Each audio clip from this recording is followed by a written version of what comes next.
Η Ελλάδα είναι μια χώρα βαθιών αντιθέσεων, παιδί. Οι περισσότεροι άνθρωποι, όταν σκέφτονται αυτή τη γη, φαντάζονται μόνο ηλιόλουστες παραλίες, μικρά άσπρα σπίτια με μπλε θόλους στη Σαντορίνη και τουρίστες που πίνουν ελληνικό κρασί στην άκρη του Αιγαίου. Όμως το βόρειο τμήμα της Ελλάδας, στις περιοχές της Μακεδονίας, της Θράκης και της Ηπείρου, κρύβει ένα τελείως διαφορετικό σκηνικό. Είναι μια γη από πυκνά βουνά, αυστηρούς χειμώνες, παλαιούς δρόμους που περνούν δίπλα από φαράγγια, όπου το δορυφορικό σήμα απλώς εξαφανίζεται, και τόπους που φέρουν τα βαθιά σημάδια ιστορικών συγκρούσεων και οικονομικής εγκατάλειψης. Υπάρχουν μέρη σε αυτά τα δάση και τις πλαγιές, όπου οι λίγοι κάτοικοι της περιοχής σε κοιτούν με καχυποψία και εξτομίζουν την ίδια προειδοποίηση που επαναλαμβάνουν εδώ και δεκαετίες. Μην μπεις εκεί με τίποτα. Άλλες φορές η προειδοποίηση υπάρχει λόγω πραγματικών σωματικών κινδύνων, από καταρρεύσεις μέχρι παλιές χερσαίες νάρκες, ενώ άλλες φορές είναι για ιστορίες που η επίσημη ιστορία προτιμά να ξεχνά, για μνήμες πόνου που η γη εξακολουθεί να κρατά. Σήμερα, αυτός ο γέρος θα σε πάει σε 10 από αυτά τα απαγορευμένα μέρη και εσύ θα αποφασίσεις αν έχεις το θάρρος να προκαλέσεις τις πινακίδες ή όχι. Εγγραφείτε στο κανάλι και χτυπήστε το καμπανάκι για να μην χάσετε τίποτα. Νούμερο 10. Τα υπόγεια οχυρά του φρουρίου Ρούπελ στην κεντρική Μακεδονία. Ξεκινάμε το ταξίδι μας σε ένα από τα πιο στρατηγικά σημεία του βόρειου ελληνικού συνόρου, κοντά στη Βουλγαρία. Το φρούριο Ρούπελ ήταν η μεγαλύτερη οχύρωση της λεγόμενης γραμμής Μεταξά, ένα μνημιώδες αμυντικό σύμπλεγμα που κατασκευάστηκε τη δεκαετία του 1930 για την προστασία της χώρας. Κατά τη διάρκεια του Δευτέρου Παγκοσμίου Πολέμου, αυτό το φρούριο υπήρξε το σκηνικό μιας θρυλικής αντίστασης ενάντια στην εισβολή των γερμανικών δυνάμεων τον Απρίλιο του 1941. Οι Έλληνες στρατιώτες πολέμησαν μέσα από ένα απίστευτο δίκτυο υπόγειων σειράγκων που εκτείνεται σε περισσότερα από 6 χιλιόμετρα σκυρόδεμα κάτω από τα βουνά. Σήμερα, ένα μικρό τμήμα του ανώτερου φρουρίου λειτουργεί ως ελεγχόμενο ιστορικό μουσείο, αλλά ο πραγματικός λαβύρινθος των κατώτερων καταφυγίων και βαθιών στοών παραμένει αυστηρά σφραγισμένος και υπό στρατιωτική επιτήρηση. Οι αρχές του ελληνικού στρατού απαγορεύουν την πρόσβαση σε αυτούς τους τομείς για λόγους εθνικής ασφάλειας και σωματικής ακεραιότητας. Πολλές από τις κατώτερες στοές υπέστησαν σοβαρές δομικές ζημιές που προκλήθηκαν από τους βομβαρδισμούς βαρέως πυροβολικού του παρελθόντος, γεγονός που καθιστά τον κίνδυνο κατάρρευσης μία αόρατη σταθερά στο σκοτάδι. Επιπλέον, υπάρχουν υπόγεια τμήματα, όπου ακόμη υπάρχει υποψία για παλαιά μη εκραγέντα, πυρομαχικά και κατάλοιπα εκρηκτικών υλών που υποβαθμίστηκαν από το χρόνο. Η ατμόσφαιρα εκεί μέσα είναι μια παγωμένη υγρασία και μια πνιγυρή σιωπή που φαίνεται να φυλακίζει την ανάσα των στρατιωτών που έπεσαν εκεί. Οι στρατιώτες που φρουρούν τη συνοριακή ζώνη δεν διστάζουν να συλλάβουν οποιονδήποτε αστικό εξερευνητή επιχειρεί να παραβιάσει τις εξαερισμικές στοές ή τις κρυφές δευτερεύουσες εισόδους που κρύβονται στην πυκνή βλάστηση του βουνού. Αυτός ο γέρος έχει περπατήσει πολλά σύνορα, παιδί, και σε διαβεβαιώνω ότι το να παίζεις με περιορισμένες στρατιωτικές εγκαταστάσεις δεν είναι περιπέτεια, είναι να ζητάς να περάσεις τη νύχτα σε κελί του στρατού. Η γραμμή Μεταξά αποτελούσε ένα αριστούργημα στρατιωτικής μηχανικής για την εποχή της, με δεκάδες ανεξάρτητα οχυρά συνδεδεμένα μεταξύ τους και σχεδιασμένα να αντέχουν ακόμα και μετά την κύκλωση. Η μάχη του Ρούπελ, που διεξήχθη από τις 6 έως τις 9 Απριλίου του 1941, παραμένει ένα σύμβολο ελληνικής ανδρείας. 400 περίπου Έλληνες στρατιώτες αντιστάθηκαν σε πολλαπλάσιες γερμανικές δυνάμεις επί ημέρες, αρνούμενοι να παραδοθούν έως ότου τους δόθηκε διαταγή κατάπαυσης του πυρός από την ελληνική κυβέρνηση. Νούμερο 9. Το φάντασμα χωριό Σκοτεινή στην περιοχή της Πιερίας. Ανεβαίνοντας τις πλαγιές του Ολύμπου, του βουνού των Θεών, υπάρχει ένα μέρος το οποίο, ακόμη και το ίδιο του το όνομα στα ελληνικά, φέρει έναν ιονό, καθώς σκοτεινή σημαίνει κυριολεκτικά σκοτάδι. Κάποτε ονομαζόταν Μορφίτσα και αυτό το δασικό χωριό ήταν ένα ζωντανό κέντρο ξυλουργικής δραστηριότητας στο πρώτο μισό του 20ου αιώνα, τροφοδοτούμενο από ένα υδραυλικό πριονιστήριο που έδινε δουλειά σε δεκάδες οικογένειες. Ωστόσο, η μοίρα της Σκοτεινής άρχισε να αλλάζει προς το χειρότερο τη δεκαετία του 1950. Ο συνδυασμός της βάναυσης γεωγραφικής απομόνωσης, των χειμώνων που έθαβαν τα σπίτια κάτω από μέτρα χιονιού και, κυρίως, μία σειράς καταστροφικών κατολιστήσεων στις ασταθείς πλαγιές του Ολύμπου ανάγκασε την κυβέρνηση να εκενώσει σταδιακά τον πληθυσμό. Οι κάτοικοι μεταφέρθηκαν σε χαμηλότερη και ασφαλέστερη περιοχή, ιδρύοντας το χωριό Φωτεινή, που σημαίνει λάμψη ή φως, σε άμεση αντίθεση με το σκοτάδι που άφησαν πίσω τους. Σήμερα, η Σκοτεινή είναι ένα μελαγχολικό σύνολο πέτρινων και ξύλινων σπιτιών που καταβροχθίζονται αργά από το πυκνό δάσος με πεύκα και βελανιδιές. Η φυσική πρόσβαση στο παλιό χωριό αποθαρρύνεται ενεργά από τις τοπικές αρχές και τις δασικές υπηρεσίες λόγω της ακραίας αστάθειας του εδάφους. Οι πλαγιές συνεχίζουν να υποχωρούν υπό τη δράση των βροχών και της τήξης του χιονιού και το να περπατάς ανάμεσα στα ερείπια σημαίνει να ρυψοκινδυνεύεις, να πέσεις σε κρυμμένες ρογμές, καλυμμένες από φυλλωσιά ή να χτυπηθείς από την κατάρρευση αιωνόβιων σαπισμένων δοκών. Η σιωπή που κυριαρχεί στο μέρος σπάει μόνο από τον άνεμο που τρέχει ανάμεσα στα ψηλά κλαδιά των πεύκων και οι λίγοι βοσκοί που ακόμη οδηγούν τα κοπάδια τους στα γύρω μέρη λένε πως η ομίχλη που ανεβαίνει από την κοιλάδα το απόγευμα φαίνεται να καταπίνει ολόκληρο το χωριό, κάνοντας όποιον βρίσκεται εκεί μέσα να χάνει εντελώς τον προσανατολισμό σε λίγα λεπτά. Νούμερο 8. Παλαιό Μαυρονόρος, στην περιοχή της Υπήρου. Σφινωμένο στις απότομες πλαγιές του Καϊντανιάρη, το χωριό Παλαιό Μαυρονόρος είναι ένα πέτρινο μνημείο στον ανθρώπινο πόνο και στην ανθεκτικότητα. Ιδρύθηκε στα μέσα του 19ου αιώνα από ελληνικές οικογένειες που αναζητούσαν καταφύγιο από την καταπίεση των Οθωμανών κυβερνητών και η κοινότητα έχτισε τα σπίτια της με γκρίζα και βαριά πέτρα, χαρακτηριστική της τραχιάς γεωλογίας της Υπήρου. Τον Οκτώβριο του 1912, κατά τον Πρώτο Βαλκανικό Πόλεμο, τα υποχωρούντα Οθωμανικά στρατεύματα έκαψαν ολόκληρο το χωριό ως μέτρο αντιπίνων. Αν και οι επιζώντες επέστρεψαν και ανοικοδόμησαν τις ζωές τους με ηρακλεϊκή προσπάθεια, το χαριστικό πλήγμα ήρθε μετά τον Δεύτερο Παγκόσμιο Πόλεμο και τον επακόλουθο εμφύλιο πόλεμο της Ελλάδας. Η ακραία απομόνωση, η έλλειψη βατών δρόμων και η ανεπάρκεια πόσιμου νερού κατέστησαν την επιβίωση στα βουνά αβάσιμη. Η τελευταία οικογένεια εγκατέλειψε το Παλαιό Μαυρονόρος το 1964, μεταβαίνοντας στο νέο οικισμό που χτίστηκε σε χαμηλότερα υψόμετρα. Αυτό που απομένει σήμερα στο Παλαιό Μαυρονόρος είναι ένα φαντασμαγορικό σκηνικό από λιθόστρωτα δρομάκια, σκεπασμένα με χόρτα και δεκάδες πέτρινα κτίσματα χωρίς στέγη που υψώνονται στον γκρίζο ουρανό των βουνών. Η πρόσβαση στα πιο παλαιά ερείπια είναι επικίνδυνη λόγω της επικείμενης κατάρρευσης των ξερολιθιών που έχασαν το συνδετικό τους κονίαμα μέσα από δεκαετίες παγετών και καταρακτωδών βροχών. Οι κάτοικοι της γύρω περιοχής αποφεύγουν να ανεβαίνουν στο μέρος στο Σούρουπο, ισχυριζόμενοι ότι τα ερείπια φαίνεται να διατηρούν τη βαριά ενέργεια των οικογενειών που είδαν τα σπίτια τους να καίγονται περισσότερες από μία φορές. Είναι ένα μέρος αυστηρής ομορφιάς και βαθιάς μελαγχολίας, όπου η γραμμή ανάμεσα στην τεκμηριωμένη ιστορία και στην τοπική θρύλο γίνεται λεπτή κάτω από τη σκιά του Καϊντανιάρη. Νούμερο 7. Η απαγορευμένη στρατιωτική ζώνη των Ροδοπών στη Θράκη. Στο πιο βόρειο σύνορο της Ελλάδας, συνορεύοντας με τη Βουλγαρία, υψώνονται τα Ροδοποί Όροι, μία από τις πιο άγριες και απομακρυσμένες οροσειρές σε ολόκληρη την Ευρώπη. Κατά τις δεκαετίες του ψυχρού πολέμου, η ελληνική κυβέρνηση καθιέρωσε μια εξαιρετικά αυστηρή στρατιωτική ζώνη ασφαλείας κατά μήκος ολόκληρου αυτού του βόρειου συνόρου. Αυτή η περιοχή έγινε γνωστή τοπικά ως Μπάρα, μια πραγματική απαγορευμένη ζώνη που περιλάμβανε δεκάδες χωριά κατοικημένα από Πομάκου, μια ορεινή μουσουλμανική μειονότητα. Για να εισέλθει ή να εξέλθει κανείς από αυτή την περιοχή, ήταν αναγκαία μια ειδική στρατιωτική άδεια υπογεγραμμένη από τις ανώτατες αρχές ασφαλείας και ένοπλα σημεία ελέγχου με φυσικά εμπόδια απέτρεπαν την κυκλοφορία οποιουδήποτε απλού πολίτη ή τουρίστα. Αν και οι επίσημοι περιορισμοί πρόσβασης αρθήκαν από την κυβέρνηση το 1995, πολλά από τα χωριά των Πομάκων που εγκαταλείφθηκαν κατά την περίοδο της απομόνωσης παραμένουν έρημα και ερειπωμένα. Το πυκνό δάσος οξιών και ελάτων ανέκτησε τον έλεγχο της περιοχής, αποκρύπτοντας παλιά μονοπάτια και κτίσματα. Ο κίνδυνος σε αυτή την περιοχή παραμένει ακόμα πολύ πραγματικός, λόγω της ιστορικής παρουσίας αμυντικών ναρκοπαιδείων που φυτεύτηκαν στις παραμεθόριες περιοχές κατά τον 20ο αιώνα.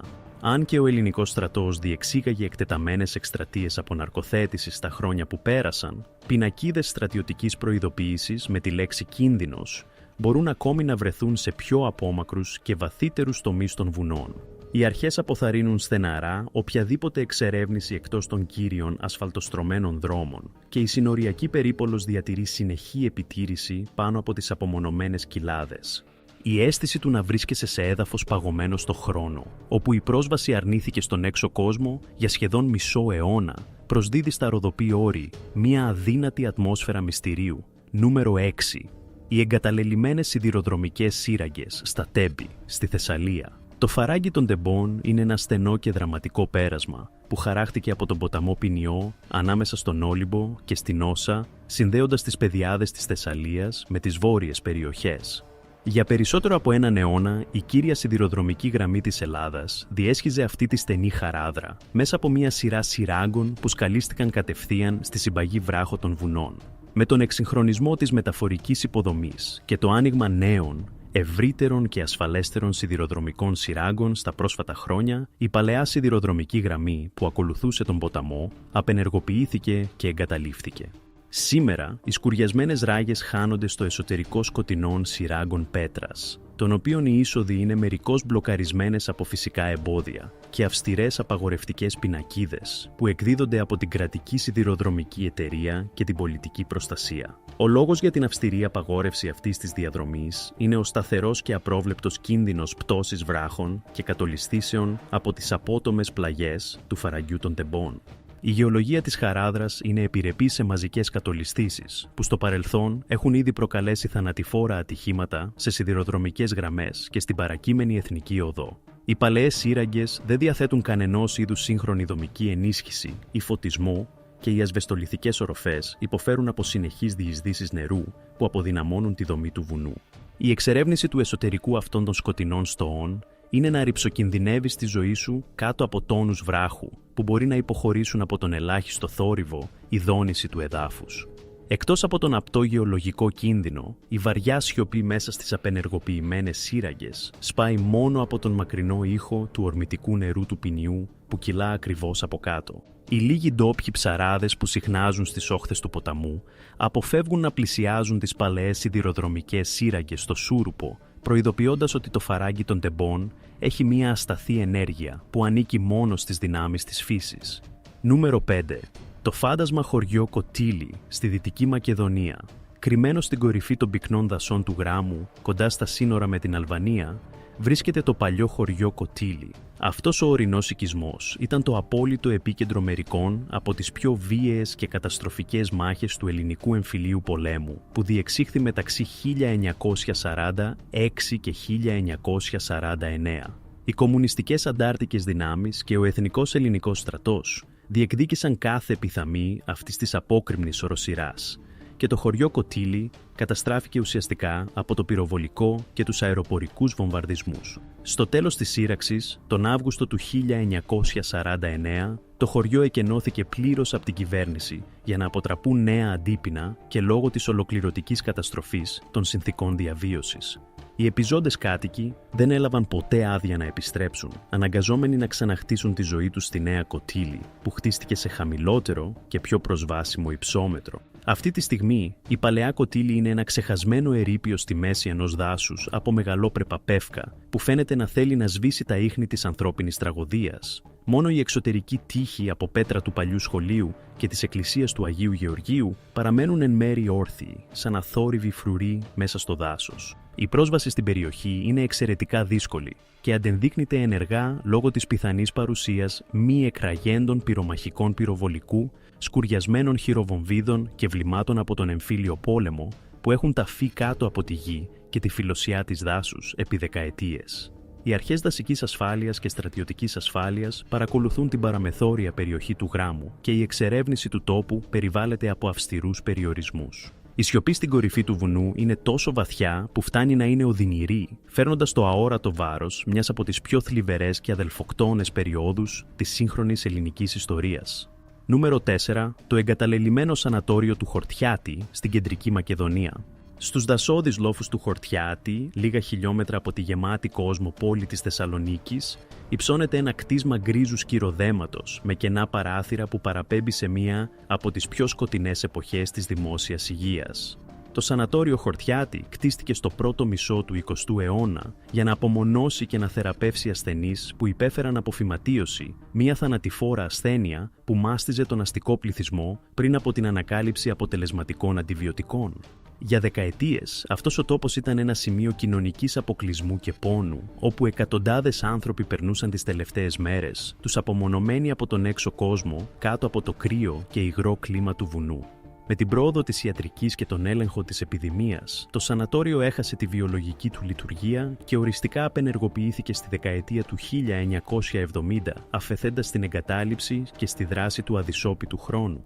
Σήμερα, το τεράστιο πολυόροφο κτίριο είναι ένα ερειπωμένο κατασκεύασμα με τοίχους σκεπασμένους από γκράφιτι, σκοτεινούς διαδρόμους γεμάτους με χαλίκια σκυροδέματος και καταρρευμένες οροφές που αποκαλύπτουν το σκουριασμένο σιδερένιο σκελετό της κατασκευής. Η πρόσβαση στο εσωτερικό του σανατορίου απαγορεύεται αυστηρά από τις δημοτικές αρχές και την πολιτική προστασία λόγω του ακραίου κινδύνου άμεσης δομικής κατάρρευσης.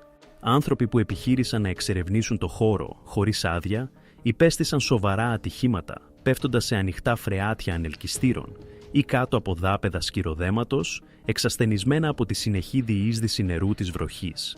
Το σανατόριο του Χορτιάτη παραμένει ένα από τα πιο γνωστά εγκαταλελειμμένα κτίρια της Βόρειας Ελλάδας, ένα μέρος που ελκύει αστικούς εξερευνητές, αλλά τους αποστέλει με σοβαρούς τραυματισμούς όταν δεν λαμβάνουν σοβαρά τις απαγορεύσεις. Σε αρέσει αυτό το ταξίδι μέχρι εδώ? Παιδί, τότε κάνε μια χάρη σε αυτόν τον γέρο που έχει περπατήσει πολύ σε αυτόν τον κόσμο. Εγγραφείτε στο κανάλι, ενεργοποιήστε το καμπανάκι για να μην χάνετε τις επόμενες εξερευνήσεις και μοιραστείτε αυτό το βίντεο με εκείνον τον φίλο που ορκίζεται ότι δεν φοβάται απολύτως τίποτα. Ας δούμε αν μετά που θα μάθει αυτές τις ιστορίες από τον βορρά της Ελλάδας θα συνεχίσει να διατηρεί την ίδια ανδρεία. Νούμερο 3. Γαύρος και τα χωματένια χωριά της Κορεστίας, στην περιοχή της Καστοριάς. Στον μοναχικό δρόμο που ενώνει την πόλη της Καστοριάς με την περιοχή των λιμνών Πρέσπα, ο ταξιδιώτης αντικρίζει ένα τοπίο που φαίνεται να ανήκει σε άλλον πλανήτη ή σε μεταποκαλυπτική ταινία. Είναι η περιοχή Κορεστία, γνωστή για τα ιστορικά της χωριά, που χτίστηκαν εξ ολοκλήρου με κόκκινα χωματένια τούβλα, άχυρο και ξύλο, μια παραδοσιακή αρχιτεκτονική τεχνική που χρονολογείται από τον 19ο αιώνα. Το χωριό Γαύρος είναι το πιο εντυπωσιακό και μυστηριώδες παράδειγμα αυτής της ομάδας. Ο οικισμός εγκαταλείφθηκε βιαστικά κατά τον Ελληνικό Εμφύλιο Πόλεμο το 1949, όταν η περιοχή έγινε διάδρομος στρατιωτικής φυγής και έδαφος υπό συνεχές σταυροπυρό βαρέως πυροβολικού. Η πλειονότητα των κατοίκων εγκατέλειψε τα πάντα και τράπηκε σε φυγή περνώντας τα σύνορα προς την Αλβανία ή τη Ιουγκοσλαβία. Και οι λίγοι που έμειναν επανεγκαταστάθηκαν από την κυβέρνηση στο νέο οικισμό Γαύρος, που χτίστηκε δίπλα στον σύγχρονο εθνικό δρόμο. Τα εγκαταλελειμμένα κόκκινα χωματένια σπίτια του παλαιού Γαύρου υψώνονται σαν γήινα γλυπτά που διαλύονται αργά κάτω από τη δράση της διάβρωσης, που προκαλούν οι βροχές και ο άνεμος των βουνών. Η άμεση πρόσβαση στο εσωτερικό αυτών των χωματένιων σπιτιών απαγορεύεται ενεργά και θεωρείται εξαιρετικά επικίνδυνη από τις αρχές ιστορικής κληρονομιάς και δημόσιας ασφάλειας. Καθώς το βασικό υλικό της κατασκευής είναι η ομή γη και το άχυρο, η απουσία συντήρησης και η συνεχής υγρασία έκαναν τις ξύλινες οροφές να καταρρεύσουν και οι κατακόρυφοι τοίχοι από τούβλα λάσπης παρουσιάζουν βαθιές ρογμές που μπορούν να προκαλέσουν ολική κατάρρευση της κατασκευής με την παραμικρή σωματική πίεση. Να μπεις σε αυτά τα κόκκινα ερείπια είναι να ρυψοκινδυνεύεις να θαυτείς κάτω από τόνους χώματος και βαριάς αργύλου σε λίγα δευτερόλεπτα. Η οπτική αντίθεση του κόκκινου χώματος στο πράσινο της κοιλάδας δημιουργεί μια ατμόσφαιρα τραγικής ομορφιάς και αδύνατης ερημιάς που ελκύει φωτογράφους από μακριά. Αλλά οι ντόπιοι επιμένουν ότι αυτά τα ερείπια ανήκουν μόνο στη σιωπή και στη μνήμη εκείνων που έφυγαν χωρίς να κοιτάξουν πίσω. Νούμερο 2. Το πέτρινο χωριό Βραχώνας, στην Ήπειρο. Κοντά στην τουριστική ακτή της Σίβωτας, στην περιοχή της Θεσπρωτείας, υπάρχει ένας ανηφορικός χωματόδρομος γεμάτος χαλαρές πέτρες που ανεβαίνει προς τα ξερά βουνά της Ηπείρου. Στην κορυφή αυτής της βραχώδους οροπέδιας, σε υψόμετρο περίπου 600 μέτρων, βρίσκεται το φάντασμα χωριό Βραχώνας. Αποτελούμενο από περίπου 50 διόροφα πέτρινα σπίτια που χρονολογούνται από τον 18ο και 19ο αιώνα, η κοινότητα ήταν ένας ακμαίος οικισμός κτηνοτρόφων προβάτων και κατσικιών που ζούσαν σε σχετική απομόνωση από την παράκτια αναταραχή. Η παρακμή και η τελική εγκατάλειψη του Βραχώνα συνέβη σταδιακά μετά την καταστροφή του Δεύτερου Παγκοσμίου Πολέμου. Η έλλειψη βασικής υποδομής, η απουσία ηλεκτρισμού και τρεχούμενου νερού και η έλξη των οικονομικών ευκαιριών στις αναπτυσσόμενες παράκτιες πόλεις έκαναν τις οικογένειες να εγκαταλείπουν τα γκρίζα πέτρινα σπίτια τους μία προς μία, έως ότου ο τελευταίος κάτοικος έφυγε τη δεκαετία του 1960. Αυτό που απομένει σήμερα στο Βραχώνα είναι μεγαλειώδη πέτρινα ερείπια που αναμειγνύονται τέλεια με το ορυκτό τοπίο της Ηπείρου. Η πρόσβαση στο εσωτερικό των παλιών σπιτιών και των κατεστραμμένων μαντρών προβάτων αποθαρρύνεται για λόγους δομικής ασφάλειας. Τα δομικά υποστηρικτικά δοκάρια και τα ξύλινα δάπεδα των διορόφων εξωστών έχουν σαπίσει εντελώς και πολλοί από τους τέλεια λαξευμένους πέτρινους τοίχους ισορροπούν με εύθραυστο τρόπο πάνω σε φθαρμένα θεμέλια. Οι λίγοι ντόπιοι βοσκοί που ακόμη χρησιμοποιούν τα γύρω μέρη για βοσκή κοπαδιών κατά τη διάρκεια της μέρας μαζεύουν τα ζώα τους πριν από το σκοτάδι, προειδοποιώντας ότι η νύχτα στην οροπέδια βραχώνα κυριαρχείται από βίαιους και κρύους ανέμους που φαίνεται να κουβαλούν ψιθύρους παλαιότερων εποχών, κάνοντας τον τόπο φιλόξενο μόνο για όσους σέβονται τη σιωπή του βουνού.